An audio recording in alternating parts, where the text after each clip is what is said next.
How's it going, everyone? Blizzcon wrapped up earlier today. I figured why not make a quick initial reactions video to it.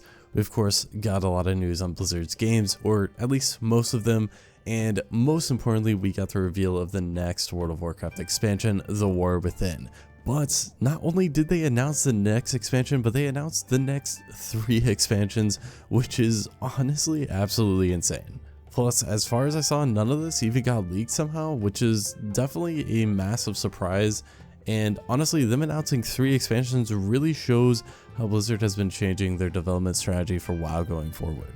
We obviously didn't see tons of gameplay of the new expansion yet, but most of what they did show I thought looked really good, although there is one negative thing that we do need to talk about towards the end of the video.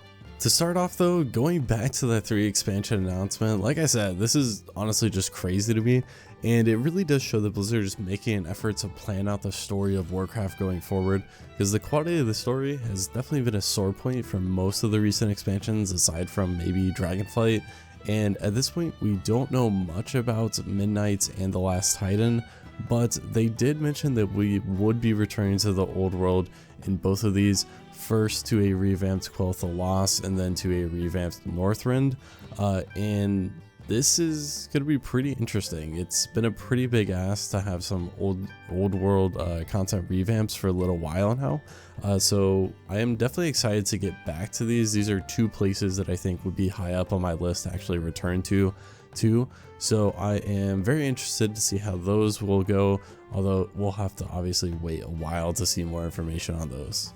As final notes of the 3 expansion announcements, Chris Messon did mention that they are also planning to deliver these expansions more frequently, so we'll have to see what more frequently actually ends up being. They did mention they would like to have these 3 expansions wrapped up by 2030, which could indicate the pacing won't be too much different from the current 2-year cycles, but again, we'll have to wait and see. I would be a little worried if the expansion releases get too much faster, because I thought the 2-year pace currently was already in a decent spot, and I am a little worried that if I need to buy an expansion more frequently and the sub fee still remains, then it might feel a little bad and be a turnoff for new players especially. With the Microsoft merger though, I'm still hoping for WoW to be involved with Game Pass somehow, so we'll see how that all ends up working out. Anyways, getting to the actual content of The War Within, everything they showed looks great so far, and they're keeping a focus on adding evergreen content to the game, which is honestly fantastic. Probably the biggest gameplay related change announced are the new hero talents being added to every class. These are going to give us a new 10-point talent tree to choose in addition to our current talents, and we love talent trees here and choices, so the idea of these sounds really cool. And plus, it's just giving us more class fantasy to be able to choose a further sub-specialization now on our characters. Hunters finally getting Dark Rangers I thought was pretty sick, and I'm of course excited to see more information on the 3 Shaman hero specs, Stormbringer, Farseer, and Totemic. If I had to guess, I'm guessing Enhancement will need to choose between Stormbringer and Totemic, whereas Farseer will be only Resto and Ellie, but again, let's kind of wait and see on this.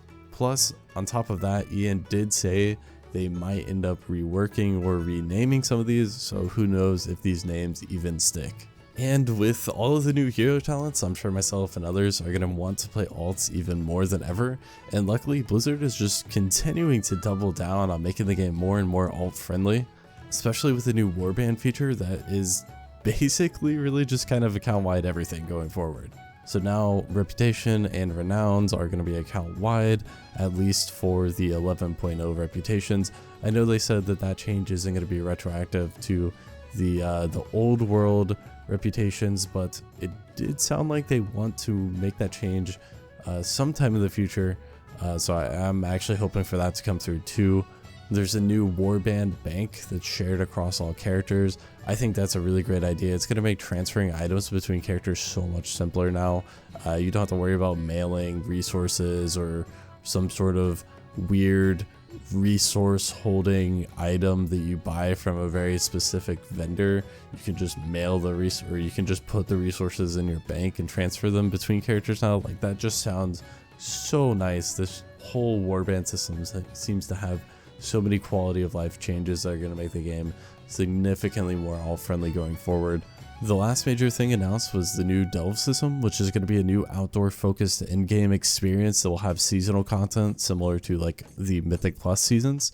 And this is big enough that it's actually going to have a new row added to the Great Vault for it.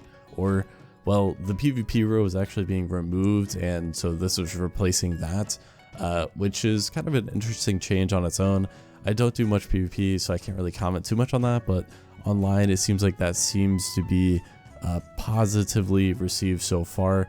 Also, speaking of PvP, finally getting a new battleground, which is pretty cool. I haven't done much PvP in a while, but I always love doing battlegrounds, so I'll definitely have to check that out once the new expansion drops.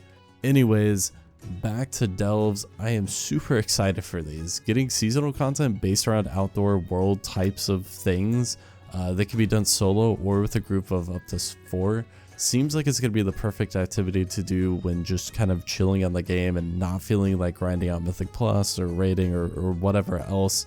Having more casual content like this is definitely something that has been missing from the game for a while now.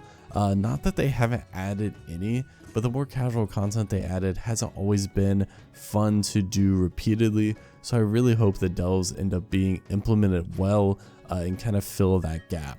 It's also very interesting that the gear from this is potentially going to reach heroic level raid gear or Mythic Plus 15 dungeon gear. This is higher than I expected, and I'm guessing there will be some debate within the community on if this is making gearing too easy or not, but personally I don't mind it. Everything covers most of the major expansion specific things we learned about. Level cap is also being raised to 80, no sprites there, and the art of the new zones looks incredible, which is kind of expected because the art team pretty much always does a great job, but it is still impressive to see how much the art improves throughout each expansion. This shot showing someone flying between 2 of the new zones I thought was especially beautiful. Now that is all well and good, but unfortunately the one negative thing that I have to mention came with the pre-order bonus. For the first time ever, a WoW expansion will be launching with a 3-day early access bonus for players who buy the Epic Edition of the War Within, which costs $90 compared to the base edition at $50. When I first saw the 3-day head start, I thought it was on any pre-order regardless of version, which I would be more or less fine with. Someone can correct me if I'm wrong, but I believe that is what Final Fantasy XIV does currently. However, while lacking that 3-day head start behind the most expensive edition of the game is honestly really disappointing. I don't think it'll give anyone a gear advantage or anything like that, but to me one of the best parts of WoW expansions are the launch days when hundreds of thousands of people are really logging in at the same time and exploring the new areas, and that experience is now essentially lost behind a paywall. On top of that, getting logged in with friends at launch is also important, and I will bet many people's friend groups, including my own, will now be split up because not everyone will want to or be able to spend the extra money for that early access. To end on a high note though, not only did the retail WoW announcements look good, but the classic announcements look really exciting as well. Getting classic Cataclysm is kind of expected, and I'll probably level Shaman just to experience how enhancement played at that time, but more excitingly, the announcement of the new classic season of Discovery seems really cool. The idea of them making changes to classic and expanding the classes to do new things, plus taking existing group content and remaking it, sounds really cool. And I do hope that I can find the time to play this, but unfortunately it's releasing November 30th, and that is just not very long after Mirdrasil, so I might be a little bit distracted at the time. That's going to be it for me today. Let me know in the comments below if you're happy or unhappy with what you saw at BlizzCon, and hope you have a nice day.